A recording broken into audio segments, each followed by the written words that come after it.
ಬೆಂಗಳೂರು ದಕ್ಷಿಣ ತಾಲೂಕಿನ ದೊಡ್ಡಗೂಡು ತೊಗೂರು ಪಟ್ಟಣ ಪಂಚಾಯಿತಿಯ ಎಲ್ಲ ಬಂಧು ಭಗಿನಿಯರೇ, ಇವತ್ತು ನೂತನವಾದಂತಹ ನಿಮ್ಮ ಒಂದು ಕಟ್ಟಡವನ್ನ ಉದ್ಘಾಟನೆ ಮಾಡಲಿಕ್ಕೆ, ಶಂಕುಸ್ಥಾಪನೆ ಮಾಡಲಿಕ್ಕೆ ನಾನು ಇಲ್ಲಿ ಬಂದಿದ್ದೇನೆ. ನಾನು ಈ ಭಾಗದಲ್ಲಿ ಬಹಳ ಹತ್ತಿರದಿಂದ ಬಂದೆ. ಇದು ಬೆಂಗಳೂರು ನಗರ, ಇತಿಹಾಸ ಇದೆ. ಪಕ್ಕದಲ್ಲೇ ಎಲೆಸೀಟ ನಮ್ಮ ಎಲೆಕ್ಟ್ರಾನಿಕ್ ಸಿಟಿ ಇದೆ. ಅವತ್ತಿನ ಕಾಲದಲ್ಲಿ ನಾನೇ ಅದನ್ನ ಎಲೆಸೀಟ ಅಂತೇಳಿ ಕಾನೂನನ್ನ ಕೆಲವು ಒತ್ತಡದ ವೇಳೆ ತಂದೆ. ನಮ್ಮ ಶಾಸಕರು ಮತ್ತು ಅನೇಕ ಲೀಡ್ಸ್, ಕೃಷ್ಣಪ್ಪನವರು ಮತ್ತು ಮುಖಂಡರು ಸರಿಯಾಗಿ ಟ್ಯಾಕ್ಸ್ಗಳನ್ನು ನಮ್ಮ ಪಂಚಾಯತಿಗಳಿಗೆ ಕೊಡ್ತಾ ಇಲ್ಲ ಅಂತ ಕೂಡ ಅವರು ನನಗೆ ಅನೇಕ ಬಾರಿ ನನಗೆ ಮನವಿಯನ್ನು ಕೂಡ ಮಾಡಿದ್ದಾರೆ. ಇವತ್ತು ತಾವೆಲ್ಲ ನೋಡ್ತಾ ಇದ್ದೀರಿ, ಬೆಂಗಳೂರಿಗೆ ಹೊಸ ರೂಪವನ್ನು ಕೊಡ್ತಾ ಇದ್ದೇವೆ. ನಾನು ಚುನಾವಣಾ ದೃಷ್ಟಿಯಿಂದ, ರಾಜಕೀಯ ದೃಷ್ಟಿಯಿಂದ ನಾನು ಮಾಡ್ತಾ ಇದ್ದೇನೆ.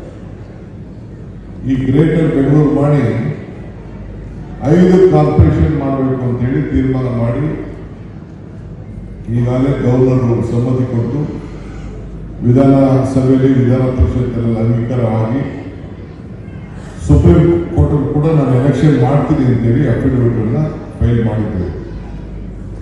ಯಾವ ಕಾರಣಕ್ಕೂ ನಾವು ಎಲೆಕ್ಷನ್ ನಿಲ್ಲಿಸುವುದಿಲ್ಲ. 31ನೇ ತಾರೀಕು ಅಕ್ಟೋಬರ್ ಒಳಗೆ ಇದರ ರೂಪುರೇಷೆಗಳೆಲ್ಲ ಕೂಡ ಎಷ್ಟು ವಾರ್ಡ್ ಬರಬೇಕು, ಏನು ಬರಬೇಕು ಅಂತೇಳಿ ತೀರ್ಮಾನ ಆಗ್ತದೆ.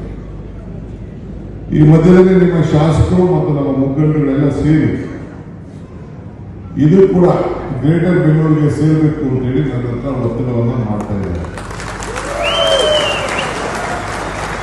ಇದು ಬಹಳ ಅವಶ್ಯಕತೆ ಇದೆ, ನಾನು ಇಲ್ಲ ಅಂತ ನಾನು ಹೇಳುವುದಿಲ್ಲ. ನಮ್ಮ ಆನೇಕಲ್ ಶಾಸಕರಂತ ಶಿವಣ್ಣವರು ಕೂಡ ಈ ವಿಚಾರವನ್ನು ಅನೇಕ ಬಾರಿ ನನಗೆ ಪ್ರಸ್ತಾವನೆ ಮಾಡಿದ್ದಾರೆ. ರಮೇಶ್ ಅವರು ಕೂಡ ಪ್ರಸ್ತಾವನೆ ಮಾಡಿದ್ದಾರೆ. DK ಸುರೇಶ್ ಅವರು ಕೂಡ, ನಿಮ್ಮ ಮಾಜಿ ಸಂಸತ್ ಸದಸ್ಯರು ಕೂಡ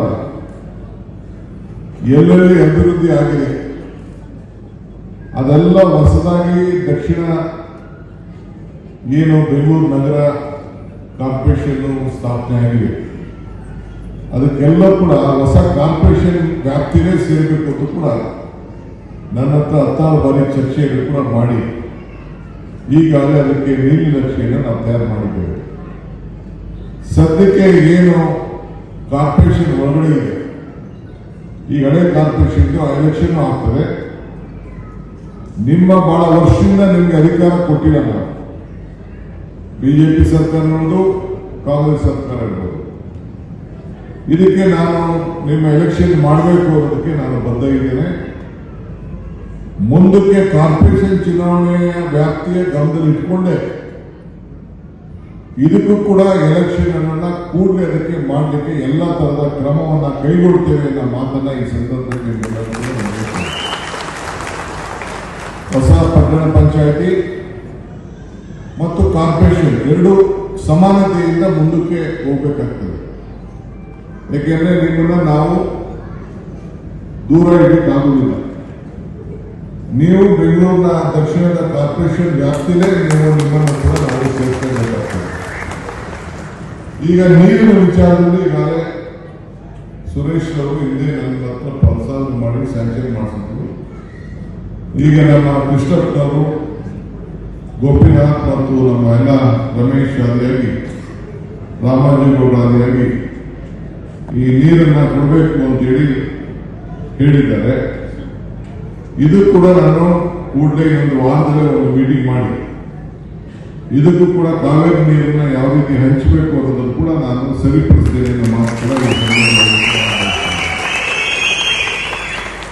ಬೆಂಗಳೂರು 5 ಎಲೆಕ್ಷನ್ ನಿಲ್ಲಿಸುವುದಿಲ್ಲ.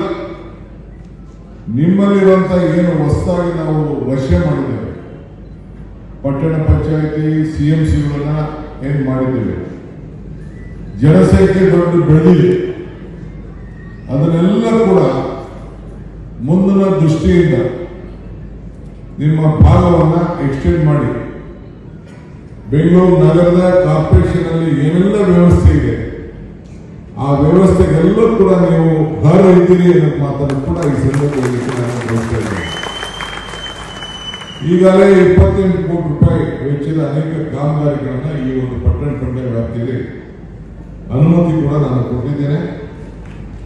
ದೊಡ್ಡಗೂರು ಪಟ್ಟಣ ಪಂಚಾಯತಿ ಕಾರ್ಯಾಲಯ ಈಗ ಮುಂದಕ್ಕೆ ಈ ಬೋರ್ಡ್ ಇದೆ. ಬಹುಶಃ ಈ ಮುಂದಕ್ಕೆ ಆದಷ್ಟು ಜಲ್ದಿ ಅದು ಬೆಂಗಳೂರು ದಕ್ಷಿಣ ಕಾರ್ಪೊರೇಷನ್ ಅಂತ ಅದು ಒಳಗಡೆ ಬೋರ್ಡ್ ಸೇರಿಕೊಡ್ತದೆ ಅನ್ನೋ ವಿಶ್ವಾಸ ನನಗಿದೆ. ಸೊ ಅದಕ್ಕೆಲ್ಲ ನೀವು ಅದಕ್ಕೆ ಮಾನಸಿಕವಾಗಿ ನೀವು ತಯಾರಾಗಬೇಕು. ನಾನಿನ್ನ ಪಂಚಾಯತಿಯಲ್ಲಿ ಇದ್ದೀನಿ ಅದನ್ನು ಬಿಟ್ಬಿಡಿ. ಚೆನ್ನಾಗಿ ಕಂದಾಯನೂ ಕಟ್ಟಬೇಕು, ನೀರು ತಗೋಬೇಕು, ಇದನ್ನ ಅಭಿವೃದ್ಧಿನೂ ಆಗಬೇಕು. ನೀವು ಕೂಡ ನಗರದಲ್ಲಿದ್ದೀನಿ ಅಂತ ನಿಮ್ಗೆ ಹೆಮ್ಮೆ ಇರಬೇಕು. ಸೊ ಹೊರಗಡೆಯಿಂದ ಬಂದಂತ ಜನಸಂಖ್ಯೆ ಕೂಡ ವೋಟರ್ ಲಿಸ್ಟ್ಗೂ ಜನಸಂಖ್ಯೆಗೂ ಕೂಡ ಬೇಕಾದಷ್ಟು ವ್ಯತ್ಯಾಸಗಳು ಕೂಡ ಇದೆ. ಬಟ್ ಪ್ರಾಮಾಣಿಕವಾಗಿ ವೋಟರ್ ಲಿಸ್ಟ್ ನ ಮುಂದಕ್ಕೆ ಅದನ್ನ ಸರಿ ಮಾಡ್ಕೊಳ್ಳೋಣ. ನೀವು ಎಲ್ಲ ಒಬ್ರು ಒಂದೇ ಓಟು, ಬೆಂಗಳೂರು ಇಲ್ಲಿ ಓಟು, ಇಲ್ಲಿರೋ ನಲ್ಲಿ ಓಟು, ಅದಕ್ಕೆಲ್ಲ ಅವಕಾಶ ಕೊಡಕ್ಕೆ ಹೋಗಬೇಡಿ. ಇದನ್ನ ಮಾಡಿ ಮುಂದಕ್ಕೆ ಇವತ್ತು ಈಗಾಗಲೇ ನಾವು 10ನೇ ತಾರೀಕು ಪ್ರಧಾನಮಂತ್ರಿಗಳು ನಿಮ್ಮ ಈ ಭಾಗಕ್ಕೆ ಬರ್ತಾ ಇದ್ದಾರೆ, ಉದ್ಘಾಟನೆ ಮಾಡ್ತಾ ಇದ್ದಾರೆ. ಏನು ರೈಲಲ್ಲಿ ಏನಿತ್ತು ಮೆಟ್ರೋ ಅದನ್ನು ಕೂಡ ಈಗ ಎಲ್ಲೋ ಲೈನ್ ಬರ್ತಾ ಇದೆ. ನಿಮ್ಮ ಆಸ್ತಿ ಮೌಲ್ಯಗಳು ಕೂಡ ಇನ್ನೂ ಜಾಸ್ತಿ ಆಗ್ತದೆ. ಒಂದಕ್ಕೆ ಇನ್ನೂ ಜಾಸ್ತಿ ಎಂಪ್ಲಾಯ್ಮೆಂಟ್ ಕ್ರಿಯೇಟ್ ಆಗ್ತದೆ. ಟ್ರಾಫಿಕ್ ಕಡಿಮೆ ಮಾಡಬೇಕು ಅನ್ನೋ ದೃಷ್ಟಿಯಿಂದ ಇದು ತೀರ್ಮಾನ ಮಾಡಿದ್ದೇವೆ. ನಾನು ಮುಂದಕ್ಕೆ ಎಲೆಸಿಟ ಒಳಗಡೆ ಫ್ಲೈಓವರ್ ಮಾಡೋದು ಕೂಡ ಬಹಳ ಅವಶ್ಯಕತೆ ಇದೆ. ಯಾಕೆಂದ್ರೆ ನಾನು 2-3 ದಿನ ನಾನು ಎಲೆಕ್ಷನ್ ಪಾರ್ಲಿಮೆಂಟ್ ಎಲೆಕ್ಷನ್ ಟೈಮಲ್ಲಿ ಬಂದು ನಾನು ನೋಡಿದೆ. ಇಲ್ಲಿರುವಂತಹ ಜನಸಂಖ್ಯೆ ಇತ್ತಲ್ಲ, ಸಾಯಂಕಾಲ ಹೊತ್ತು ಬ್ರಿಗೇಡ್ ರೋಡ್ಗಿನ ಏನು ಕಡಿಮೆ ಇಲ್ಲ. ಆ ರೀತಿ ಈ ಭಾಗದಲ್ಲಿ ಇತ್ತು. ಅದಕ್ಕೆ ಎಲೆಸಿಟ ಅವರಿಗೆ ಅವರೇ ಫ್ಲೈಓವರ್ ಮಾಡಬೇಕು. ಫ್ಲೈಓವರ್ ಮಾಡಲಿಲ್ಲ ಅಂದ್ರೆ ನಾನು ಕಾರ್ಪೊರೇಷನ್ ವ್ಯಾಪ್ತಿಗೆ ಅದನ್ನು ತೆಗೆದುಕೊಂಡು ಅದು ಏನು ಮಾಡಬೇಕು ಅನ್ನೋದನ್ನು ನಾನು ಈಗ ಬಾಯ್ಬಿಟ್ಟು ನಾನು ಹೇಳಕ್ಕೆ ಹೋಗುವುದಿಲ್ಲ. ಟ್ಯಾಕ್ಸ್ ಕೂಡ ಬೆಂಗಳೂರು ನಗರದಲ್ಲಿ ಯಾವ ರೀತಿ ಕಲೆಕ್ಷನ್ ಆಗ್ತಾ ಇದೆ, ಎಲ್ಲ ಇಂಡಸ್ಟ್ರೀಸ್ ಅವರೆಲ್ಲ ಅದೇ ವ್ಯಾಪ್ತಿಯಲ್ಲಿ ಇವತ್ತು ಬೆಂಗಳೂರಲ್ಲಿ ಇವತ್ತು ಐಟಿ ಕಂಪನಿಗಳಲ್ಲಿ ಯಾವ ರೀತಿ ಟ್ಯಾಕ್ಸ್ ಕೊಡ್ತಾ ಇದ್ದಾರೆ ಆ ರೀತಿ ಅದೇ ವ್ಯಾಪ್ತಿಯಲ್ಲಿ ಈಗ ಮಾದೇವಪುರದಲ್ಲಿ ಎಷ್ಟು ಕಟ್ತಾ ಇದ್ದಾರೆ ಅಷ್ಟೇ ನೀವು ಕೂಡ ಕೊಡ್ಬೇಕು. ಯಾರು ಕಡಿಮೆಗೆ ಮನೆಗೆ ಕೊಡ್ತಾ ಇಲ್ಲ, ಎಲ್ಲ 60 ರೂಪಾಯಿ 70 ರೂಪಾಯಿ ಎಲ್ಲ ವಸೂಲು ಮಾಡ್ತಾ ಇದ್ದಾರೆ. ಬೇರೆ ಬೇರೆ ಎಲ್ಲ ಕೂಡ ಅನುಕೂಲವಾಗಿದ್ದಾರೆ. ಪಾಪ ದೊಡ್ಡ ದೊಡ್ಡ ಕಂಪನಿಯವರು ಟ್ಯಾಕ್ಸ್ ಕೊಡುವುದಿಲ್ಲ ಅಂತ ಹೇಳೋದಿಲ್ಲ. ಈ ಕೆಲವರು ಇವರು ತೀರ್ಮಾನಗಳನ್ನ ಮಾಡ್ತಾ ಇದ್ದಾರೆ. ನಾನೇನೋ ಒಂದು ಅವ್ರಿಗೆ ಬೆಳೀಲಿ ಅಂತ ಅವಕಾಶ ಮಾಡಿಕೊಡ್ತೇನೆ. ಮುಂದಕ್ಕೆ ಇದರ ಬಗ್ಗೆ ಒಂದು ದಿಟ್ಟವಾದಂತಹ ತೀರ್ಮಾನ ತೆಗೆದುಕೊಳ್ತೇನೆ. ಈಗಾಗಲೇ ಶಾಸಕರುಗಳೆಲ್ಲ ರಾಮಾಜಿಗೌಡರು ಮತ್ತು ಕೃಷ್ಣಪ್ಪನವರು, ಗೋಪಿನಾಥ್ ಅವರೆಲ್ಲ ಕೂಡ ಅವರು ಅಸೆಂಬ್ಲಿಯಲ್ಲೂ ಕೂಡ ಕೌನ್ಸಿಲಲ್ಲೂ ಕೂಡ ಇದರ ಬಗ್ಗೆ ವ್ಯಾಪಕವಾದಂತಹ ಚರ್ಚೆ ಮಾಡಲಿಕ್ಕೆ ಈಗಾಗಲೇ ನನ್ನ ಮುಂದೆ ಮಂಡಿಸಿದ್ದಾರೆ. ಸೊ ಇದೆಲ್ಲ ಕೂಡ ತೀರ್ಮಾನವನ್ನು ಮಾಡಿ ಅನುಕೂಲ ಮಾಡ್ತಾರೆ. ಇದಲ್ಲದೆ ಇವತ್ತು ಅನೇಕ ಹೊಸ ಕಾಮಗಾರಿಗಳಿಗೆ ಕೆಲವು ಬಿಡುಗಡೆ ಮಾಡುವಂಥದ್ದು, ಕೆಲವರಿಗೆ ಸಹಾಯ ಮಾಡುವಂಥದ್ದು ಎಲ್ಲ ಕೂಡ ಇವತ್ತು ಅನುಮೋದನೆಯನ್ನು ಕೂಡ ಇವತ್ತು ನಾವು ಕೊಟ್ಟಿದ್ದೇವೆ. ಏನು ನೀವು ಚಿಂತೆ ಮಾಡೋದು ಬೇಡ. ಇವತ್ತು ನಮಗೆ ಕ್ಯಾಬಿನೆಟ್ ಇದೆ, 70 ಸಬ್ಜೆಕ್ಟ್ ಇದೆ. ನಾನು ಬರಂಗೇ ಇಲ್ಲ. ಯಾಕೆ ಗುರುವಾರ ಶಿಫ್ಟ್ ಮಾಡಿಕೊಂಡು ಯಾಕೆ ಕೈ ಕೊಟ್ಟು ನನಗೆ ಗೊತ್ತಿಲ್ಲ. ಗುರುವಾರ ಸಾಮಾನ್ಯ ಕ್ಯಾಬಿನೆಟ್ ಇರ್ತದೆ. ಈಗಾಗಲೇ ಪ್ರಾರಂಭ ಆಗಿದೆ, ದಯವಿಟ್ಟು ಕ್ಷಮಿಸಬೇಕು. ನಾನು ಜಾಸ್ತಿ ಹೊತ್ತಿರೋದ್ರಿಂದ ಶಾಸಕರು MLCಗಳೆಲ್ಲ ಮುಂದೆ ಕಾರ್ಯಕ್ರಮವನ್ನು ಮುಂದುವರಿಸ್ತಾರೆ. ಯಾರ್ಯಾರು ಏನೇನು ಫಲಾನುಭವಿಗಳಿಗೆ ಕೊಡಬೇಕು ಅದೆಲ್ಲ ಮಾಡ್ತಾರೆ. ಈಗಾಗಲೇ ಬೆಂಗಳೂರು ನಗರದಲ್ಲಿ ಈಗಾಗಲೇ ಫ್ಲೈಓವರ್ ಬಂದ ಸುಮಾರು 113 ಕಿಲೋಮೀಟರ್ ಫ್ಲೈಓವರ್, ಸುಮಾರು 40ಕ್ಕೂ ಹೆಚ್ಚು ಕಿಲೋಮೀಟರ್ ಡಬಲ್ ಡೆಕ್, ಹೊಸದಾಗಿ ಟನಲ್ ಸಿಂಗಲ್ ಜಂಕ್ಷನ್ ಕೂಡ ಟನಲ್ ಟೆಂಡರ್ ಕೂಡ ಕರೆದಿದ್ದೇವೆ. ಸುಮಾರು 17,000 ಕೋಟಿ ರೂಪಾಯಿ ಟೆಂಡರ್ ಕೂಡ ಕರೆದಿದ್ದೇವೆ. 2 ಭಾಗಗಳಿಗೆ ಸುಮಾರು ಅದಕ್ಕೆ ಪಾರ್ಟಿಸಿಪೇಟ್ ಮಾಡಿದ್ದಾರೆ. ಬೆಂಗಳೂರು ನಗರಕ್ಕೆ ಹೊಸ ರೂಪ, ಮುಂದಿನ ಭವಿಷ್ಯಕ್ಕೆ ಬೆಂಗಳೂರಿಗೆ ಈ ಟ್ರಾಫಿಕ್ ದಟ್ಟಣೆ ಯಾವ ರೀತಿ ಅದನ್ನು ನಿಯಂತ್ರಣ ಮಾಡಬೇಕು ಅನ್ನೋ ದೃಷ್ಟಿಯಿಂದ ಹಿಂದೆ ಮನಮೋಹನ್ ಸಿಂಗ್ ಅವರ ಕಾಲದಲ್ಲಿ ಏರ್ಪೋರ್ಟ್ಗೆ, ಎಲೆಕ್ಟ್ರಾನಿಕ್ ಸಿಟಿಗೆ ಮತ್ತು ನಿರ್ಮಲಾಗೆ ಇವೆಲ್ಲ ಕೂಡ ಫ್ಲೈಓವರ್ಗಳು ಆಯಿತು. ಮತ್ತು ಕೋಲಾರ ರಸ್ತೆ ಕೂಡ ಒಳ್ಳೆ ಡಬಲ್ ರೋಡ್ ನ್ಯಾಷನಲ್ ಹೈವೇ ಕೂಡ ಆಯಿತು. ಅದಾದಮೇಲೆ ಅನೇಕ ಒತ್ತಡಗಳಿತ್ತು. ನಾನು ಕೂಡ ನಾಳೆ ಬರುವಂತ ಈಗ ಪ್ರೈಮ್ ಮಿನಿಸ್ಟರ್ ಬಂದಾಗ ನಾನು ಇದಕ್ಕೇನು ಅವಶ್ಯಕತೆ ಇದೆ ಅನ್ನೋದನ್ನ ನಿಮ್ಮೆಲ್ಲರ ಪರವಾಗಿ ಕೆಲವು ವಿಚಾರವನ್ನು ಕೂಡ ಅವರ ಮುಂದೆ ನಾನು ಮಂಡಿಸಲಿದ್ದೇನೆ. ಆ ಹಿನ್ನೆಲೆಯಲ್ಲಿ ತಮ್ಮ ಭಾವನೆಯನ್ನು ಅರ್ಥಕೊಂಡು ನಾನು ಕೆಲಸ ಮಾಡಲಿಕ್ಕೆ ಸಿದ್ಧಿದ್ದೇನೆ. ನೀವೆಲ್ಲರೂ ಕೂಡ ಈ ಸರ್ಕಾರಕ್ಕೆ, ಡಿ ಕೆ ಶಿವಕುಮಾರ್ಗೆ ನಿಮ್ಮೆಲ್ಲರ ಪಕ್ಷ ಬೇಗ ಗಮನದಲ್ಲಿಟ್ಟುಕೊಳ್ಳಕ್ಕೆ ಹೋಗಬೇಡಿ. ಇವತ್ತೇನಾದ್ರು ನಮ್ಮ ಕಾಲದಲ್ಲಿ ಇಂಥದ್ದು ಒಂದು ಐತಿಹಾಸಿಕ ತೀರ್ಮಾನ ಆಗಲಿಲ್ಲ ಅಂದರೆ ಮುಂದಕ್ಕೆ ಯಾವ ಕೂಡ ಆಗಲಿಲ್ಲ ಅಂತ ಕೂಡ ನಮಗೆ ಅರಿವಿದೆ. ಆ ದೃಷ್ಟಿಯಿಂದ ನಿಮ್ಮೆಲ್ಲರ ಸಹಕಾರ ಇರಲಿ, ನಿಮ್ಮ ಆಶೀರ್ವಾದ ಇರಲಿ.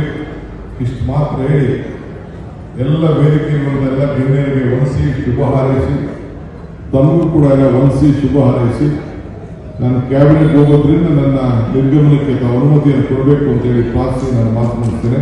ನಮಸ್ಕಾರ. ಹೆಚ್ಚಿನ ವಿಡಿಯೋಗಳಿಗೆ ಪ್ರತಿಧ್ವನಿ ಯೂಟ್ಯೂಬ್ ಚಾನೆಲ್ ಸಬ್ಸ್ಕ್ರೈಬ್ ಮಾಡಿ, ಬೆಲ್ ಐಕಾನ್ ಕ್ಲಿಕ್ ಮಾಡಿ.